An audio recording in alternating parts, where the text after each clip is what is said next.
Nous sommes à la maison de la bataille à Norpen. En fait, il y a la plus grande partie de l'exposition qui traite de sujets qui ne sont pas la grande histoire, mais qui sont tout simplement la vie quotidienne, hein, à travers des exemples pris à Norpen.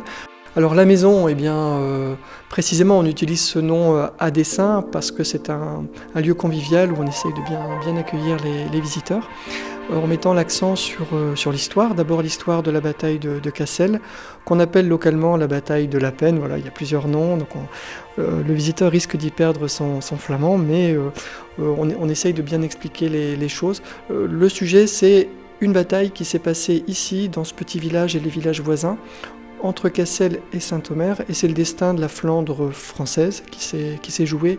La conséquence, c'est tout simplement qu'on devient français. Donc c'est pas une bataille parmi d'autres qui nous touche pas aujourd'hui.